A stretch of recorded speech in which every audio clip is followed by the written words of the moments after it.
Hello friends, எல்லாரும் எப்படி இருக்கீங்க? இன்னைக்கு நம்ம ஒரு சுண்டக்காய் வத்தல் பண்றதை பத்தி தான் இன்னைக்கு நம்ம பார்க்க போறோம். இங்க பாருங்க, சுண்டக்காய் செடி. உங்க வீட்ல இந்த மாதிரி சுண்டக்காய் இருந்தா, இந்த மாதிரி காய் இருந்ததுன்னா பறிச்சு அதை சுண்டக்காய் வத்தல் எப்படி செய்யறது அப்படின்றத பத்தி தான் இன்னைக்கு பார்க்க போறோம்.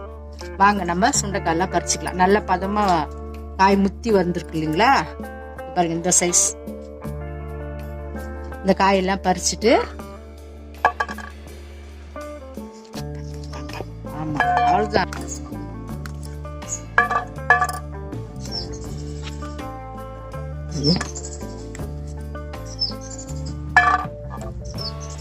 இந்த மாதிரி பதத்துல அரைங்க. இங்க பாருங்க, இந்த மாதிரி வத்தலுக்கு இது ரொம்ப நல்லா இருக்கும். நம்ம சாம்பார், குருமா, இந்த புளிக்குழம்பு, பொரியல் எல்லாம் செய்வோம் இல்லையா, கூட்டு, அதுக்குதான் கொஞ்சம் பாருந்தா போதும். இதுக்கு நல்ல வத்தலுக்கு நல்ல தேர்ன காய் தான் நல்லது.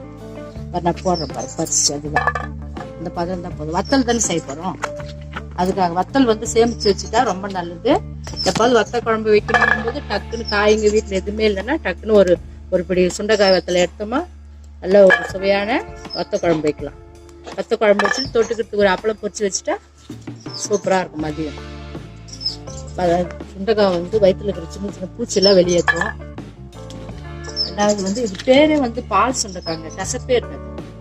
இந்த சுண்டைக்காய் பேரு பால் சுண்டைக்கான்னு சொல்லுவாங்க. வீட்டுல செடி வளரும், செடி மாதிரி டைப், செடி டைப் தான், மரம்லாம் கிடையாது. காட்டு சுண்டைக்காய் தான் நமக்கு கசப்பா இருக்கும். இது வீட்டுல பால் சுண்டைக்கான்னு சொல்லுவாங்க. நிறைய பேர் ஐயோ சுண்டைக்காய் அப்படின்னும் கசப்பு அப்படின்றது தான் மைண்ட்லயே வரும். ஆனா இது கசப்பு புளி கூட இருக்கும். நம்ம சாதாரண கத்திரிக்காய் வச்சு புளி குழம்பு எப்படி செய்யணுமோ, காரக்குழம்பு அந்த மாதிரி செய்யணும். பாத்தீங்களா, சுண்டைக்காய் எவ்வளவு அழகா பாருங்க. இதே மாதிரி பறிக்கணும். இந்த பிஞ்செல்லாம் விட்டுடுங்க செடியில, இதெல்லாம் முத்தம் இன்னொரு டைம் பீசும். இது பாருங்க, நல்லா கொத்து கொத்தா பாருங்க. ஒரு வாரத்துக்கு ஒரு முறை பறிச்சா போதும், நல்லா வீட்டுல வத்த குழம்பு வைக்கிறதுக்கு சுண்டைக்காய் வாங்கிட்டு வாங்கன்னு சொல்லிட்டு அனுப்பும்போது திடீர்னு பார்த்தா கடையில காலி ஆயிட்டு இருக்கும். அந்த மாதிரி நேரத்துல உங்களுக்கு கவலையா இருக்காது. வீட்லயே இந்த மாதிரி செஞ்சு வச்சுட்டீங்கன்னா டக்குன்னு ஒரு கப் போட்டு வீட்டுல இருக்கவங்களுக்குள்ள வத்த குழம்பு செஞ்சு கொடுத்தீங்கன்னா சுத்தமாவும் இருக்கும். நம்ம வீட்டுல செஞ்சுட்டு பர்ஃபெக்டா செய்யணும் இல்லையா, நல்லா இருக்கும். ஒரு வாரம் ஆச்சு, திரும்ப வச்சு நல்லா இருக்கும். கூட்டு வைக்கலாம், சாம்பார் வைக்கலாம், பருப்பு போட்டு பொரியல் பண்ணலாம், புளிக்குழம்பு வைக்கலாம், சுண்டைக்காய் புளிக்குழம்பு எல்லாம் செய்யலாம். இங்க பாருங்கம்மா, இந்த செடியில் இந்த காயெல்லாம் பறிச்சாச்சு. இப்ப நம்ம இதை சுண்டைக்காய் வத்தல் எப்படி செய்யறத பார்க்கலாம் வாங்க. இந்த மாதிரி பறிச்சுட்டு வந்த காயை நம்ம நல்லா தண்ணியில வாஷ் பண்ணிக்கலாம். கிளீனா கழுவிக்கணும். அவ்வளோ அழகா இருக்கும். இந்த மாதிரி தண்ணியில கிளீனா கழுவிக்கணும். காம்பெல்லாம் இருக்கு.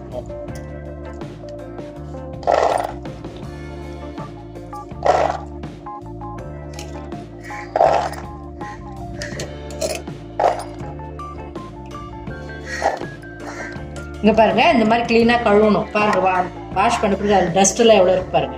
நம்ம காத்துல வருது இல்லையா டஸ்ட் எல்லாம், அந்த காய் மேல எல்லாம் படியுது இல்லைங்களா, அதனாலதான் சுத்தமா கழுவிடணும் எந்த பொருளுமே. பாருங்க, காய்களாம் வாங்கினா கிளீனா வாஷ் பண்ணுங்க. பாருங்க எவ்வளவு அழுகு. இந்த மாதிரி கழுவி வச்ச சுண்டைக்காய் வத்தல் செய்யறது எப்படின்னு சொல்லிட்டு இப்ப பாக்கலாம். நம்ம இங்க பாருங்க, கழுவி வச்சுட்டு இல்லையா சுண்டைக்காய், அதை எடுத்து நம்ம இந்த மாதிரி குட்டி உரல் இருக்கு இல்லையா, இங்க பாருங்க, இந்த குட்டி உரல்ல போட்டு கொஞ்சம் கொஞ்சமா நசுக்க போறோம். ஏன்னா இது நம்ம மோர்ல தான் ஊற வைக்க போறோம். மோர்ல ஊற வைக்கும் போது அதுக்குள்ள போகும். அந்த உப்பு போடுவோம். அந்த உப்புல கெடாம இருக்கிறதுக்கு உப்பு போட்டுக்கலாம். சுண்டைக்காய் வத்தல் ரொம்ப நாளைக்கு நம்ம ஸ்டோர் பண்ணி வச்சுக்கோம் இல்லையா, அது கெடாம இருக்கிறதுக்காக நம்ம உப்பு போடுவோம். எல்லார் வீட்லயும் இந்த மாதிரி குட்டி உரல் இருக்கும். ஏன்னா இஞ்சி பூண்டு நசுக்கிறதுக்கு இதுதான் மோஸ்ட்லி மிளகு சீரக நசுக்கத்துல யூஸ் பண்ணுவாங்க.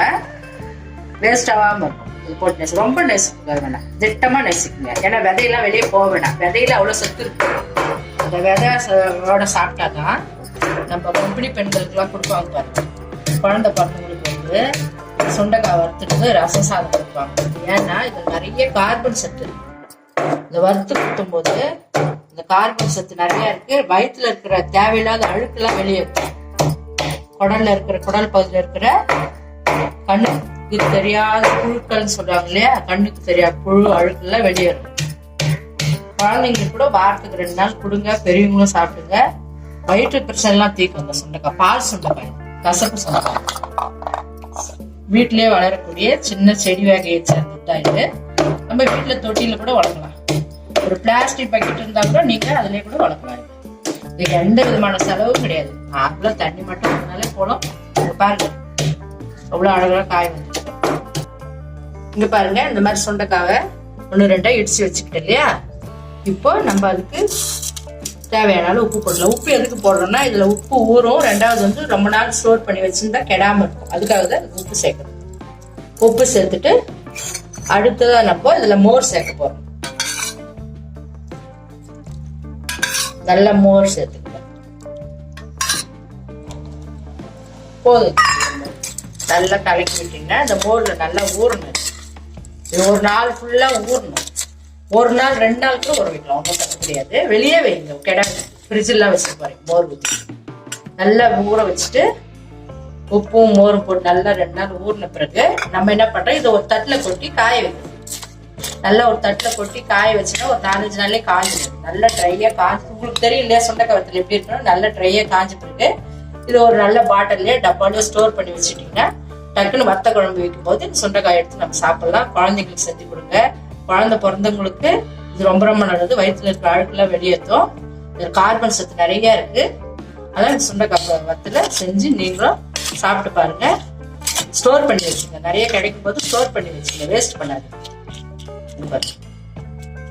பாருங்க ஃப்ரெண்ட்ஸ், நான் சொன்ன சுண்டைக்காய் வத்தல் பத்தின விஷயம் எல்லாம் உங்களுக்கு பிடிச்சிருந்ததுன்னா நீங்களும் உங்க வேஸ்ட் பண்ணாம சீசன்ல எப்பவுமே கிடைக்காது இந்த சுண்டைக்காய் வாங்கி இந்த மாதிரி நசுக்கி மோரும் உப்பு போட்டு ஊற வச்சு சுண்டைக்காய் வத்தல் செய்யுங்க.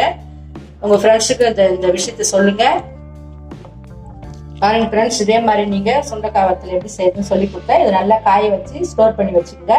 இந்த விஷயத்த உங்க ஃப்ரெண்ட்ஸுக்கிட்ட ஷேர் பண்ணிக்கோங்க. உங்க லைக்ஸையும் கமெண்ட்ஸையும் எனக்கு சொல்லுங்க. ஓகே ஃப்ரெண்ட்ஸ், தேங்க்ஸ் ஃபார் வாட்சிங்.